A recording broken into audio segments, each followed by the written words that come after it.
विद्यार्थी मित्रों, जैसे हमारा जो पेपर चल रहा है मध्ययुगीन काव्य, उस मध्ययुगीन काव्य के अंतर्गत हम संत रैदास के दोहों की व्याख्याओं को देख रहे थे। वैसे इसके पूर्व हमने उनकी 10 दोहों की संदर्भ सहित अर्थ को देखा, उनकी व्याख्याओं को देखा। आज हम जो बाकी शेष उनके दोहे हैं उनको विस्तार से देखेंगे। आपके स्क्रीन पर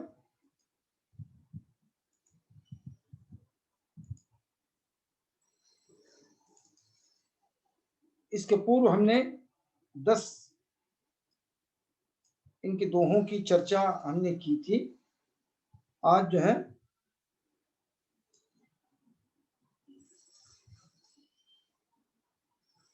इसके पूर्व पीरियड में हमने आपको बताया था रविदास मुंडही कटी करी मूरख कहत हलाल गला कटवाहू आप ना तो कर कोई हाल। मतलब जब आप अपना गला काट कर देखोगे ना, इसके पूर्व हमने इसकी व्याख्या की है कि जिसे हम कह रहे हैं कि जिसे किसी जानवर को काटा जाता है और लोग जो है उसको हलाल कहते हैं। जब खुद का गला काट कर देख लो, जिसे जो तड़प होती है, तो तब तुम्हारा क्या हाल होगा। इस आधार का यह दोहा था। इसके बाद हम आज जो है 11वें दोहे की व्याख्या को देखेंगे। क्या है? बन खोजिए पिए न मिलही बन मह प्रीतम नाही रविदास पिय है बसी रहियो मानो प्रेम ही माही। यानी वन में खोजी पिय न मिली।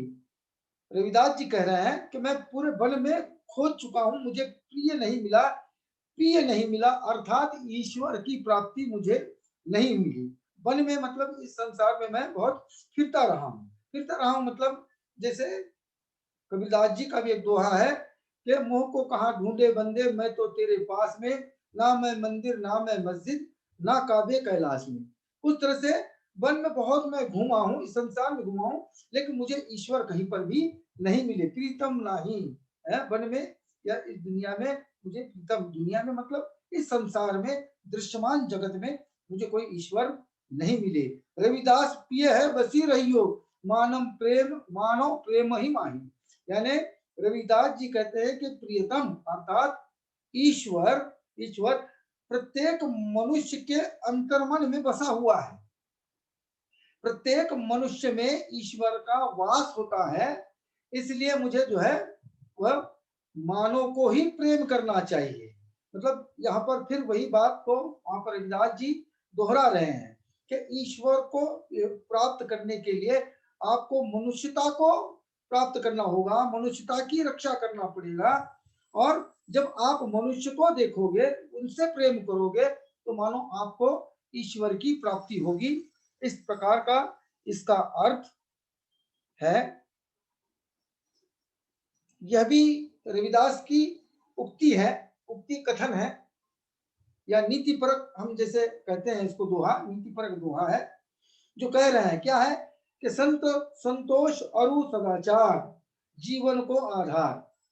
हमारे जीवन को यदि सुखमय करना है, ये तभी हमारा जीवन क्या कहेंगे कि अच्छा है, सुखमय है, जब हमारे मन में संतोष होगा, संतोष होगा और दूसरे के प्रति सदाचार होगा, अच्छे विचार, सदाचार, अच्छा आचरण, सदाचार, ये सारी चीजें जब होगी। और संतोष, संतोष यानी जितना मुझे मिला है मैं इसमें सुखी हूं, इसको संतोष कहा जाता है। तो वही व्यक्ति सर्वश्रेष्ठ होता है या वही व्यक्ति के जीवन जो है वो सार्थक होता है, खुशहाल होता है, जो जो हमेशा जीवन में संतोषी रहता है या सदाचारी रहता है। देखिए दूसरी पंक्ति क्या है? रविदास भय नर देवते तिन त्यागो पंच विकार।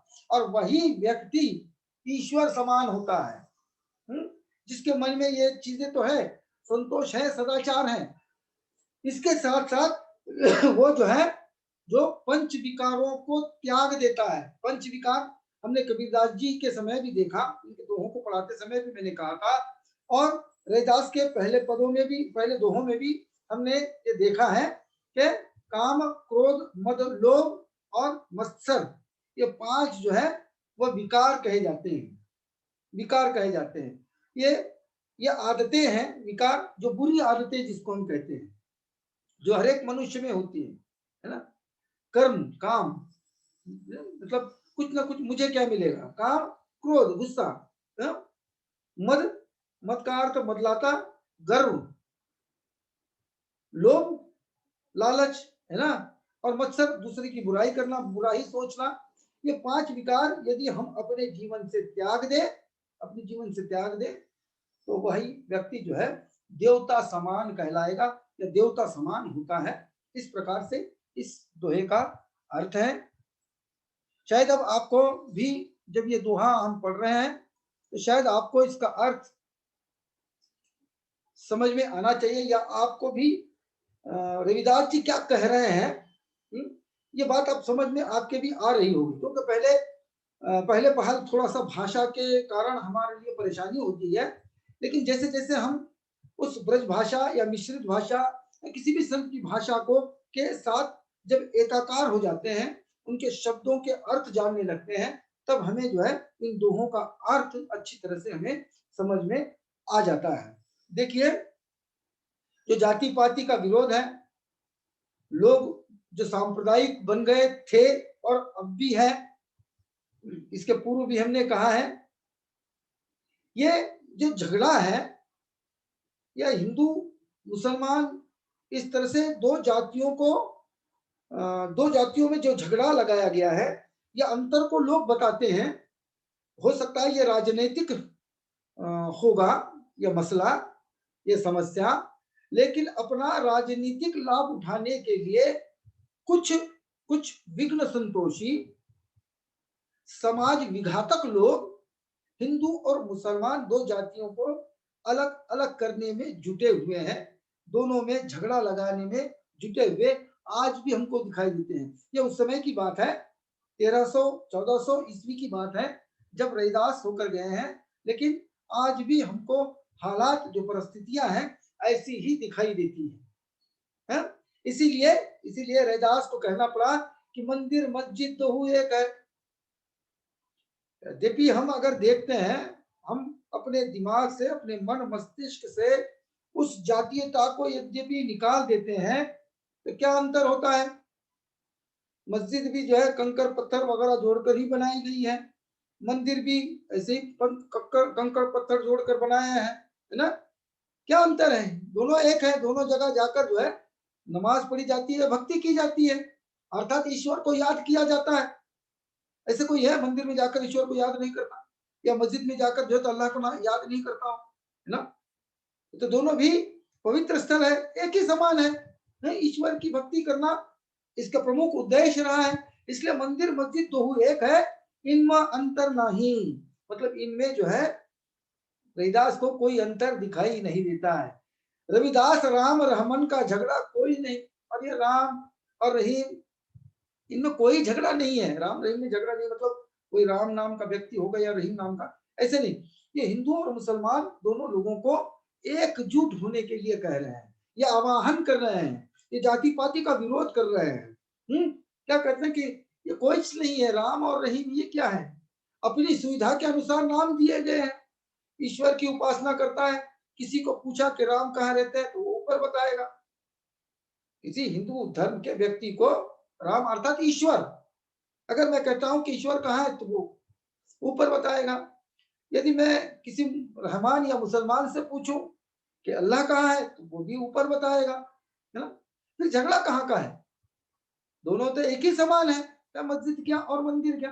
तो कहने का तात्पर्य केवल इतना है, जो जाति पात का इन्होंने विरोध किया है, और ये तो उस समय भी उन्होंने आह्वान किया था, और आज भी हमको ऐसे लगता है कि हमें जो है इस तरह के मंदिर मस्जिद के झगड़े में पड़ना नहीं चाहिए। अगला दोहा देखिए, ठीक इसी बात को वे आगे बढ़ा रहे हैं 14वें दोहे में। क्या है? जब सब करी दोहू हाथ पग, जब जैसे हमने जाति पाति का जो बात की है, हिंदू मुसलमान की जो बात की है, उसी बात को ये आगे बढ़ा रहे हैं। क्या है? वो कह रहे हैं कि जब करी दोहू हाथ पग, जब दोनों दोनों समाज के व्यक्तियों को दो हाथ हैं, दो पैर हैं, दो कान हैं, है ना? जाहिर बात है, कोई हिंदू है उसको जो है 3 कान है, ऐसे देखा है क्या कभी? या कोई मुसलमान है उसको 3 हाथ है, 4 हाथ है? नहीं, नहीं। फिर इनमें अंतर कहाँ से है? इसमें अंतर कहाँ से आया? मनुष्यता की दृष्टि से यद्यपि हम देखते हैं, इंसानियत की दृष्टि से देखते हैं, तो हर एक मनुष्य एक समान ही है। देखिए ना, नाक, कान, आंख, हाथ, पैर सभी एक जैसे हैं। जब हम जब विश्व की बात करते हैं, देखिए ये महत्वपूर्ण है कि विश्व का हर एक व्यक्ति, मैं कहता हूं रंग रूप से अलग होगा, केवल बाह्य जो रंग रूप है इससे अलग होगा, लेकिन अंतर से या अंदर से या अवयवों से ये अलग अलग नहीं होगा। भले ही अमेरिका का हो, भले ही बर्तानिया का हो, भले ही किसी सऊदी अरब का व्यक्ति हो, या हमारे देश हिंदुस्तान का हो, सभी के लिए 2 हाथ, 2 पैर, 2 कान ऐसे ही होंगे, है ना? इसलिए रविदास कहते हैं कि जब सभी को एक समान जैसे है, तो रविदास पृथक कैसे भय हिंदू और मुसलमान? फिर मुझे ये बताएंगे ना, हिंदू और मुसलमान अलग अलग कहाँ है? जबकि दोनों एक समान ही मुझे दिखाई दे रहे हैं, दोनों को 2 हाथ है, दोनों को 2 पैर है, दोनों को 2 कान है।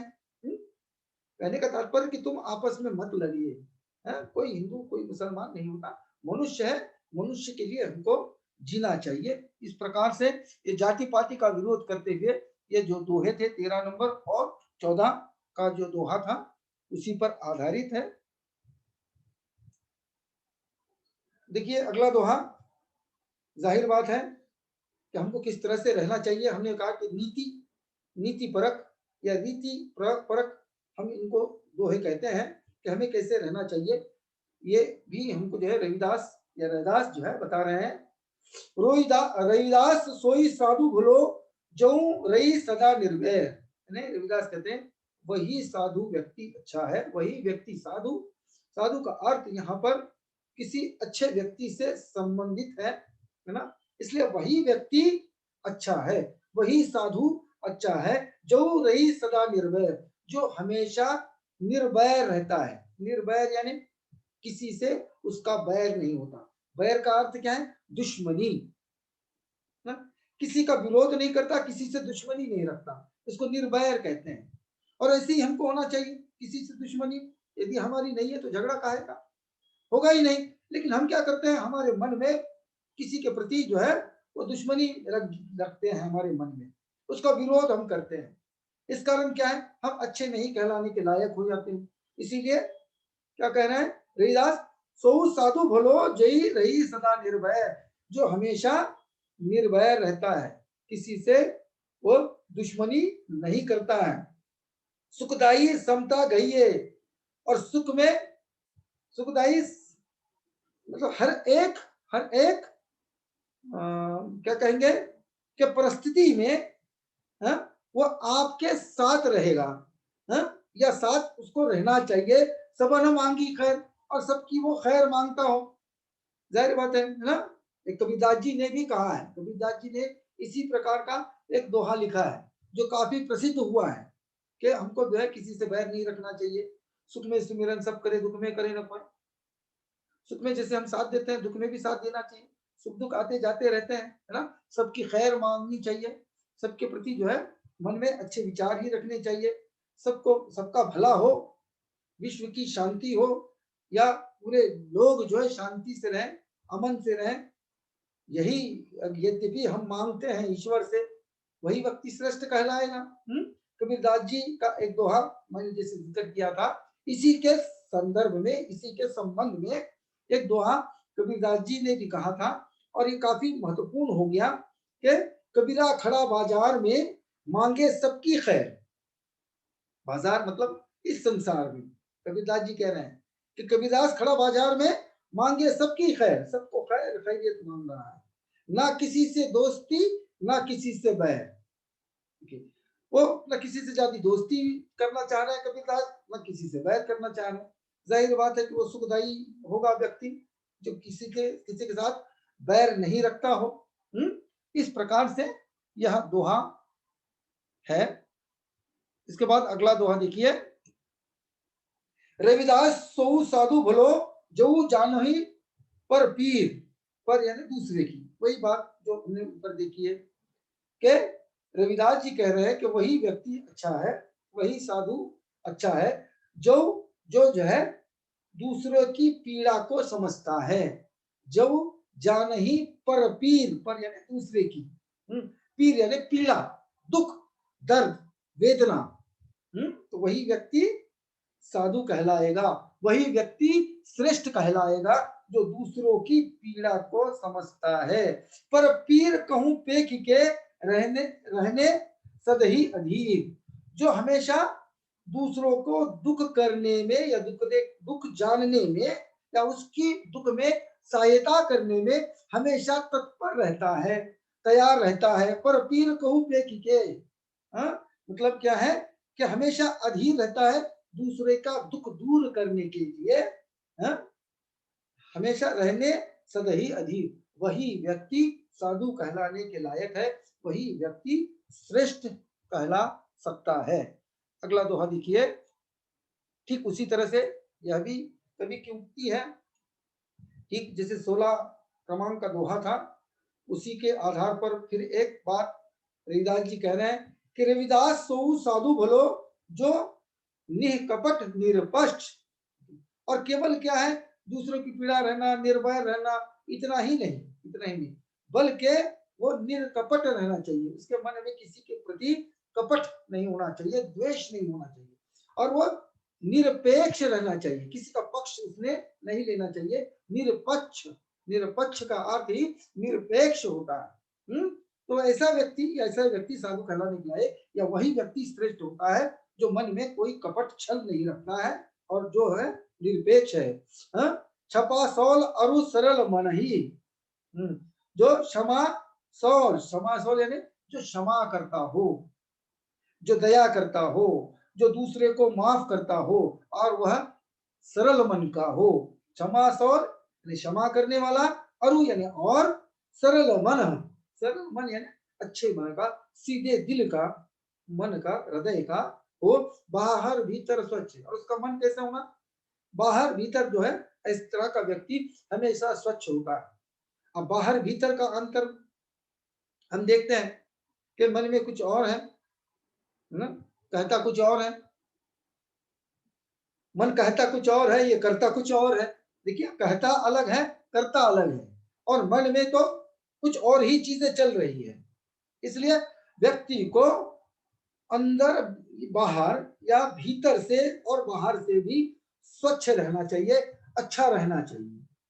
उन मन में बहुत बुरी बुरी जो है बातें सोच रहा है, दूसरे के लिए बैर रख रहा है, और ऊपर से मुस्कुरा रहा है कि हाँ हाँ बहुत अच्छे हो तुम, लेकिन अंदर तो उसके कुछ और ही है, मन मैला है, लेकिन दिखावा करता है कि मैं बहुत मतलब आपके लिए अच्छा हूँ, या जो भी चीजें हैं।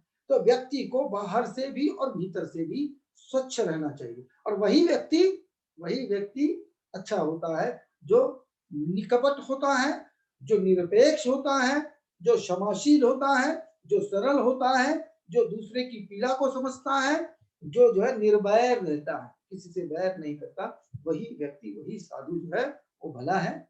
इस प्रकार से यहाँ पर रविदास जी कह रहे हैं। अगला दोहा देखिए, दोहा क्रमांक 18 क्या है, श्रम को ईसर जाति के पुजही दिन रात, रविदास तिनी संसार में सदा मिली सुख है। मतलब क्या है कि श्रम करी ईसर जाति के, ईश्वर जाति का जो श्रम करता है, या कि ये कहूं कि नाम का स्मरण करता हूं, कैसे करता है, दिन रात।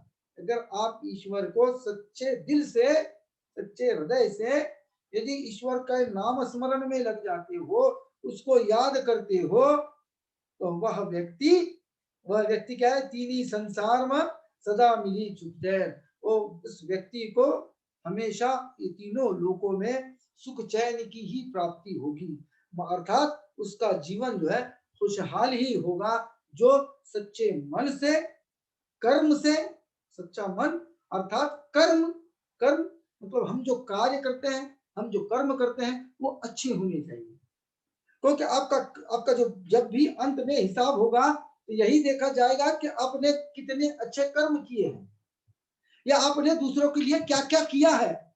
इसको श्रम उ कऊ कहते हैं, श्रम करना, कर्म करना, यही दिखा जाएगा। तो आपने दिन रात कितनी उपासना की, आपने कितने लोगों के लिए कार्य किया, कर्म किया, और वही व्यक्ति जो है तीनों संसार में, तीन ही संसार में सदा मिली ही सुख चैन, उसको जो है तीनों संसार में, मैंने कहा धरती, आकाश और पाताल, इसमें जो है सुख चैन से वो रह सकता है, या सुखी वही व्यक्ति हो सकता है।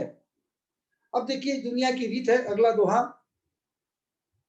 हर कोई व्यक्ति भौतिक साधनों के पीछे पड़ा हुआ है। भौतिक साधन को प्राप्त, भौतिक साधन मैंने इसके पूर्व भी कहा है कि भौतिक साधन में क्या आता है, गाड़ी आती है आपकी, फ्रिज आता है, टीवी आ जाता है, ये सारी चीजें जो है ये भौतिक सुख सुविधाओं की चीजें हैं।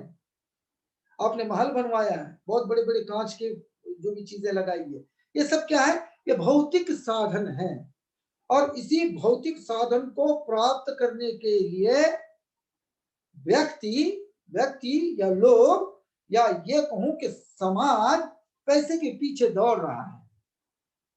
वो अधिकाधिक पैसा कमाना चाहता है, अधिकाधिक अर्थ अर्जन करना चाहता है। अर्थ अर्जन का अर्थ पैसे का जमा करना, धन का संचय करना, यह होता है। होता क्या है कि वो पैसे प्राप्त करने के लिए जो होड़ सी लगी है कि उसने इतनी गाड़ी ली है इतने लाखों की, तो मैं उससे ज्यादा लूंगा। जब पैसा इसके पास नहीं है तो वो गलत कार्य में लग जाता है। अक्सर ये देखा गया है कि जो पैसा है, पैसा इसको माया कहते हैं, संसार पैसा ये माया है? हम इसके पीछे दौड़ते हैं, हम इसके पीछे दौड़ देते हैं, और इससे हम क्या है, बहुत गलत सलत काम भी इसमें करते हैं। अब बहुत सारा पैसा हमने जमा किया, जमा किया है, और एक साथ चोरी होगी, पैसा चला गया, क्या होगा, बहुत दुख होता है ना। और जिसके पास पैसा नहीं है, जाहिर बात वहां चोरी नहीं होगी। चोरी, चोरों का डर किसको, या चोरी का डर किसको, जिसके पास पैसा है, जिसके पास धन इकट्ठा है। जिसके पास कुछ नहीं है उसको तो कोई परेशानी नहीं है, है? उसी आधार पर यह दोहा लिखा गया है। क्या है, धन संचय दुख देत है। धन कमाने में बहुत दुख होता है, मतलब बहुत परेशानियों का सामना करना पड़ता है। धन त्यागो सुख होए, और धन का यदि हम त्याग कर देते हैं कि नहीं मुझे, हमें नहीं चाहिए, हम पैसे के पीछे नहीं दौड़ेंगे, जितना ऊपर वाले ने दिया है, जितना मिला है, उसमें अगर हम संतोष करते हैं, हम उसी में यद्यपि खुश रहते हैं, तो हमें दुख नहीं होगा। जो चीज हमारे पास है वो अगर खो गई तो दुख होगा, जो चीज हमारे पास है ही नहीं तो दुख का कोई संबंध नहीं होगा, है ना। इसीलिए जो पैसे के बारे में आज जो हम देखते हैं, होड़ सी लगी है पैसे कमाने की, चाहे अच्छे मार्ग से चाहे गलत मार्ग से। क्या कहा जाता है आधुनिक युग में, नंबर एक पैसा, नंबर दो पैसा, नंबर दो। अभी मुझे ये कहने की जरूरत नहीं कि क्या क्या चीजें इसमें आती है। तो क्या होता है, धन संचय दुख देत है, धन के संचय में तो दुख होता ही है। धन त्यागो सुख होय, धन का तुम त्याग कर लो, आपको सुख और शांति मिलेगी। बहुत बड़ा पैसा घर में रखा है, नींद नहीं आती है। देखिए आप, कोई आपके पास पैसा रखने दे दिए जाए बहुत ज्यादा, आपको नींद नहीं आएगी, है? जैसे उसको वापस दे दिया, आप अच्छी आराम से सो जाएंगे। इसीलिए धन संचय दुख देत है, धन त्यागो सुख होए। रविदास सीख गुरुदेव की, धन मति जोरे कोय। इसलिए रविदास जी कहते हैं कि मेरे गुरु ने मुझे जो मार्ग बताया है, मुझे जो दिशा दी है, वो कहती है कि धन को मत जोड़ के रखिए। धन जो है इकट्ठा करने की तुमको कोई जरूरत नहीं है। लोग बहुत है, लोग ऐसा कहते हैं कि नहीं नहीं आने वाली पीढ़ी मेरी अच्छी हो, अरे वो भी तो करेंगे कुछ ना कुछ, है ना। मैं अक्सर जो है जब भी ये दोहा पढ़ता हूँ या पढ़ाता हूँ, तब मुझे एक फिल्म, शायद मैं नाम भूल रहा हूँ, अमिताभ बच्चन जी की वो फिल्म थी शायद, हाँ शराबी। उसमें एक क्या कहेंगे कि एक स्लोगन जैसा आया था, मुहावरा उसमें आया था कि क्या है कि पूत सपूत तो क्यों धन संचय, पूत कपूत तो क्यों धन संचय। बस ये एक ही पंक्ति थी, बहुत महत्वपूर्ण पंक्ति है और उसका अर्थ भी बहुत विस्तारित है कि पूत सपूत तो क्यों धन संचय, पूत कपूत तो धन संचय, क्यों धन संचय। मतलब पुत्र बेटा अगर अच्छा है, पूत सपूत, सपूत यानी अच्छा बेटे को कहते हैं, अगर बेटा अच्छा है, होनहार है, होशियार है, तब बाप को जो है पैसे जमा करने की कोई आवश्यकता नहीं है, क्योंकि वो खुद कमा लेगा, है ना। और दूसरी जो पंक्ति है, पूत कपूत तो क्यों धन संचय, अगर पुत्र बेटा नालायक है, नाकारा है, देखा कि पैसे उड़ा ही देगा, तब भी जो है पिता को पैसे इकट्ठा करने की जरूरत है ही नहीं, क्योंकि वो तो पैसा रखेगा ही नहीं, वो तो ऐसे ही उड़ाएगा। उस तरह से रविदास जी कहते हैं कि मुझे ये गुरु ने सिखाया है, गुरुदेव सीख गुरुदेव की, धन मति जोड़ो कोई, है ना, धन को कोई जोड़कर मत रखिए, जितना लगता है बस उतना ही कमाइए, उतना ही पैसा आपके पास रखिए, है, ज्यादा पैसा रखने की आवश्यकता नहीं, इससे दुख होता है। क्या है कि तो कहते हैं कि सच्चा सुख कै में है, जैसे हमने ऊपर कहा 19वें द्वैव का सच्चा सुख सत धम्म मही, यानी सच्चा सुख तो धर्म में होता है, धन संचय में सुख नहीं, धन संचय में जो है कोई सुख की प्राप्ति होती नहीं है। मैंने कहा पैसा कमाने के लिए बहुत संघर्ष करना पड़ता है, बहुत परेशानी को उठाना पड़ता है। कौन सा पैसा कमाने के लिए, एक्स्ट्रा की मैं बात कर रहा हूँ, अधिकता की धन की बात मैं कर रहा हूँ ना। इसलिए सच्चा सुख उसमें आपको नहीं है, केवल पैसा है, पैसा ही सब कुछ है, ऐसा भी नहीं है। ठीक है, पैसा है, महत्वपूर्ण है, इसमें कोई दो राय नहीं है, लेकिन सब कुछ पैसा है ये बात नहीं है। अगर ऐसा है तो किसी माँ बाप का किसी का देहांत हो गया, आपके पास करोड़ों रुपए हैं, आप उसको फिर से जीवित कर सकते हैं क्या? नहीं। तो जब तक वो जीवित है उनकी सेवा करो। यही सुख है, यही धार्मिक सुख है। केवल पैसे इकट्ठा करना, इसमें भला कैसा सुख है? हा? धन संचय सुख नहीं, धन के इकट्ठा करने में कभी भी सुख नहीं मिलेगा। धन संचय दुख की खान है, इसलिए बार बार रविदास जी कह रहे हैं कि जितना भी धन संचय करके रखेंगे ना, तो आपको दुख की खान है, ये दुख आगे चलकर जो है आपको बहुत बड़ा दुख सहन करना पड़ेगा। हा? देखिए ना, मैंने कहा इसके पहले भी मैंने उदाहरण दिया है, बहुत सारा पैसा है ना, और ऊपर वाला क्या करता है, बीमार भी उन्हीं को बना देता है। बहुत इतना बड़ा पैसा जमा किया कोई अधिकारी, कोई अफसर ने, और उस पर जो है तो इनकम टैक्स की गाज गिर गई है, पूरा पैसा निकल गया, पैसा तो निकल ही गया है, और इज्जत भी चली गई है, नौकरी भी जो है चली गई है। तो इस प्रकार से जब हम देखते हैं तो हमको जो है ये दुख की खान है, हमको जो है धन संचय नहीं करना चाहिए। इसीलिए रविदास जी अपने मन को ही समझा रहे हैं। रविदास समझी मन माही, रविदास अपने मन को कह रहे हैं या लोगों को कह रहे हैं कि देखो धन संचय जो है वो दुख की खान होती है, आपको धन इकट्ठा करने की जरूरत नहीं है। इस प्रकार से इसका अर्थ है। अगला, पारस मानो तांबो छुए कनक होत नहीं बा। पारस एक धातु है, कहा जाता है इसके छूने से सोना बन जाता है, जो पीतल या तांबा या लोह का या लोखंड जिसको हम कहते हैं, लोह जिसको कहा जाता है, वह क्या होता है, कनक, कनक का अर्थ सोना होता है, गोल्ड। पारस तांबो छुए कनक होत नहीं बा, तो हर बार ऐसा नहीं होता है कि पारस जो है तांबा, तांबा जो धातु है उसको छूने पर वह सोना ही होगा, या हर चमकीली चीज या सोना जैसे नहीं होती है, उस चीज को यहाँ पर बताने की कोशिश रविदास कहते हैं। हाँ? लेकिन ये कब संभव है? पारस परस पारस गुरु भेटिए पूरब लिख लला, यानी जब आपको पारस रूपी गुरु मिलेंगे, मतलब अच्छे गुरु जब मिलेंगे, तो हम में इतना परिवर्तन होगा, जैसे हम मानो तांबे के हैं तो हम सोने के बन जाएंगे।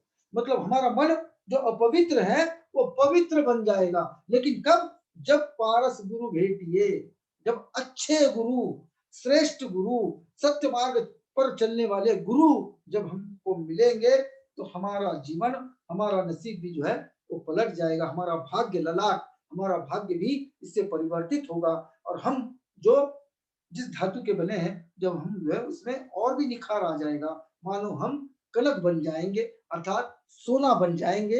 इस प्रकार से इस दोहे का अर्थ है। देखिए अब ये दुनिया की रीत है, दुनिया है, दुनिया है। इस दुनिया को, इस संसार को हिंदी में कहा जाता है भवसागर, मतलब एक बहुत बड़ा समंदर है। अब यह समंदर माने आपका जीवन है। आप जो बचपन से लेकर जब आपकी मृत्यु होगी, ये जो बीच में का जो अंतर है इसको हम क्या कहते हैं? आपको भवसागर कहते हैं, आपका जो जीवन है। और आपको ये जीवन मानो जैसे भवसागर है, उसको पार करना है, तैरना है और उस पार जाना है। उस पार अर्थात ईश्वर को प्राप्त करना है। यह आध्यात्मिक बात है ना, क्योंकि आत्मा और परमात्मा ये दो चीजें होती है। परमात्मा यानी ईश्वर, आत्मा यानी जो हमारे शरीर में वास करती है। जब ये शरीर नष्ट हो जाएगा, जब हम मृत्यु को प्राप्त होंगे तो हमारे अंदर की आत्मा परमात्मा में जाकर विलीन हो जाएगी। अर्थात हम ईश्वर को प्राप्त होंगे, ईश्वर को हम देखेंगे, अल्लाह को हम देखेंगे। लेकिन कब? जब आपको उसके लिए मरना पड़ेगा और हमारी अंदर की रूह यानी आत्मा परमात्मा में जाकर विलीन हो। तो हमको ये जो भवसागर है, ये जो हमारा संसार है, इसको पार करना है, उसको उधर जाना है। अब उधर जाना है तो जीवन में कई गतिरोध आते हैं, हमारे जीवन में कई प्रकार का संघर्ष होता है। तो उसमें साथ कौन देगा? गुरु ही देगा, ईश्वर ही साथ देगा। जिसको सही गुरु मिला, जिसको ईश्वर की प्राप्ति है या जो सत्य मार्ग पर चलता है, जिसके कर्म अच्छे हैं, वही व्यक्ति इस संसार को, इस भवसागर को तैर कर पार जा सकता है। इस प्रकार का यह दोहा है। क्या है? भवसागर दूसर अति किंदु। ये जो भवसागर है ये कैसा है? ये जो है काफी काफी जो है वह विशाल है। अति सिंधु, किंदु यानी बहुत बड़ा है। ये बहुत अधिक विशाल है। मरीशु मूरिश यहुजान, मूरिश यानी मनुष्य। तो ये जान ले कि ये जो दिखाई दे रहा है तुझे भवसागर, या तेरा ये जो जीवन है या ये जो संसार है, ये सादा नहीं है भाई ना। ये अति विशाल है, अति विशाल है। और तुझे इसको पार करना है, मानो कोई समुद्र है, कोई समंदर है, भवसागर समंदर है, उसको पार करना है। भला कैसे करेंगे? काफी मुश्किल आएगी।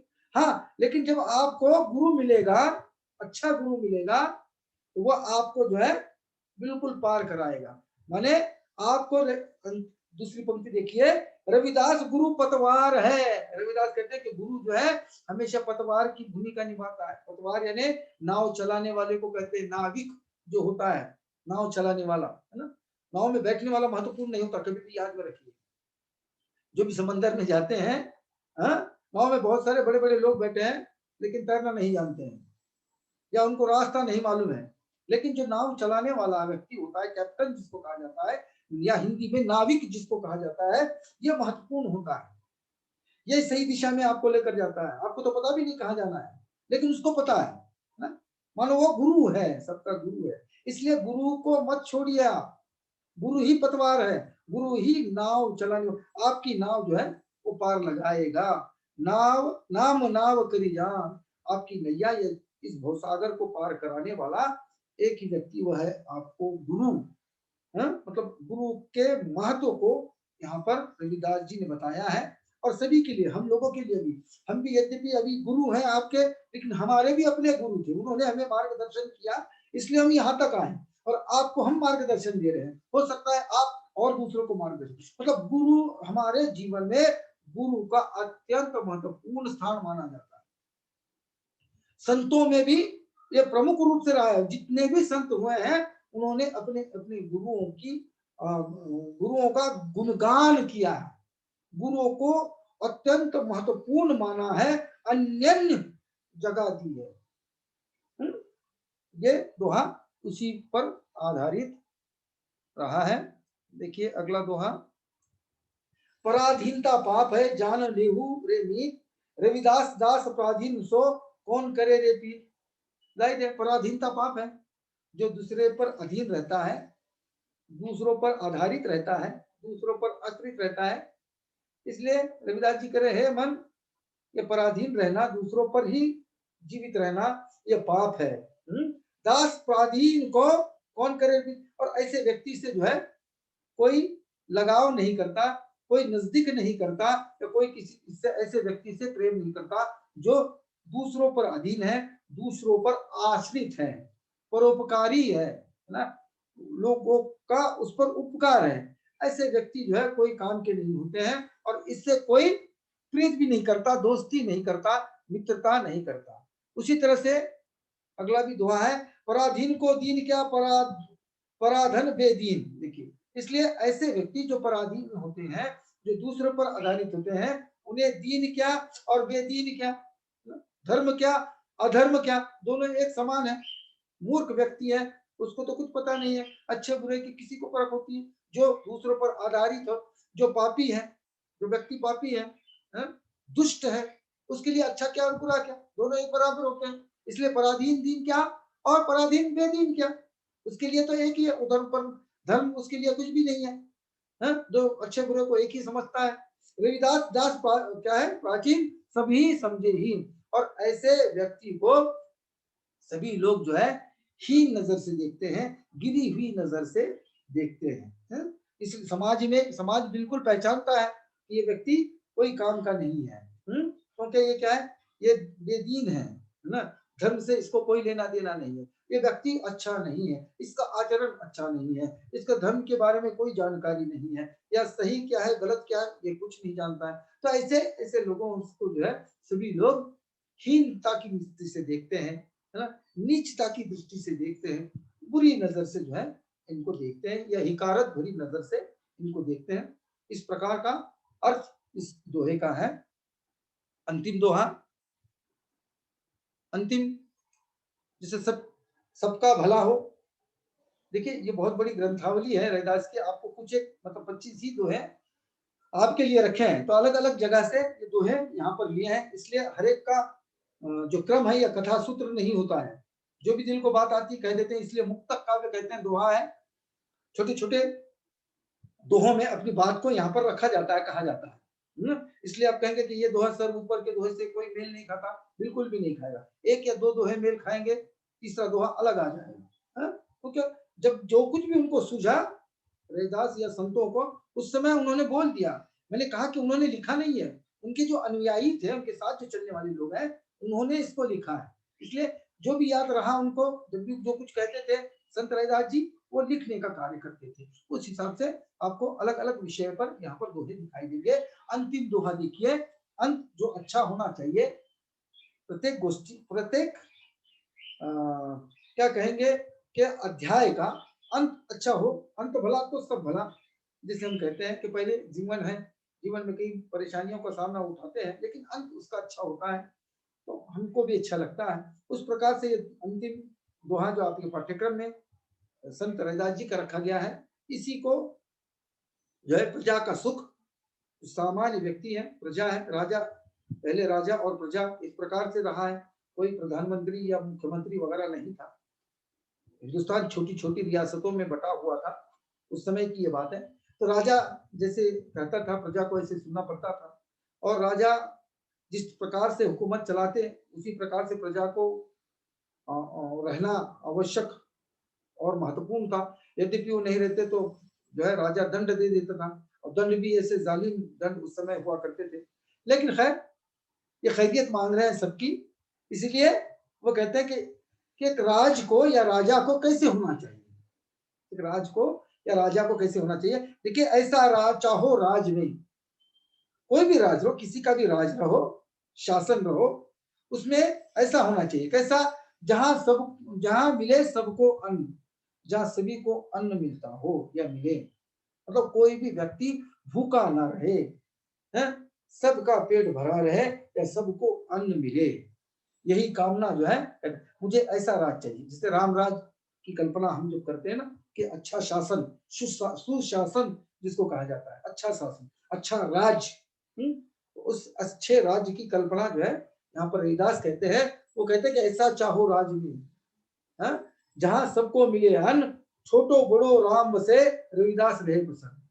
छोटे बड़े जो है वो कोई छोटा ना रहे, कोई बड़ा ना रहे, सभी को एक समान देकर सभी को यद्यपि अन्न मिलता है, तो रविदास को जो है तभी प्रसन्नता होगी, या तभी प्रसन्न होते हैं लोग जब सबको जो है अन्न मिलता है। अर्थात एक राजा को इस तरह से राज चलाना चाहिए कि सभी प्रजा जो है वो सुखी रहे, उसमें ऊंच नीच या जाति पाति या ऊंचा नीचा इस तरह से न करे, कोई छोटा या कोई बड़ा इस प्रकार न रहे, सबको एक समान देकर सभी को जो है राजा खुश करने का प्रयत्न करे। यहाँ पर जो है रविदास के पूर्ण पद समाप्त हो जाते हैं। ये आपके लिए 25 जो है आप कीजिएगा दोहे रखे गए हैं। हमने ये पूरे दोहों को लिया है। संत रैदास जी जो हमारे तीसरे संत कवि थे आपके पाठ्यक्रम के। इसके बाद हम अगले पीरियड में, अभी तो हमारे लिए समय नहीं है, अगले पीरियड में हम आपको बता देते हैं। चौथे हमारे संत कवि है वो है सूरदास जी। इनका नाम आपने सुना होगा और हमेशा सुनते आए हैं, जिसको हम अगले पीरियड में लेंगे, क्योंकि समय अभी इतना इजाजत नहीं देता है, काफी समय हो गया है। फिर मिलेंगे संत सूरदास जी के पदों के भावार्थ के साथ। तब तक मुझे दीजिएगा इजाजत। धन्यवाद।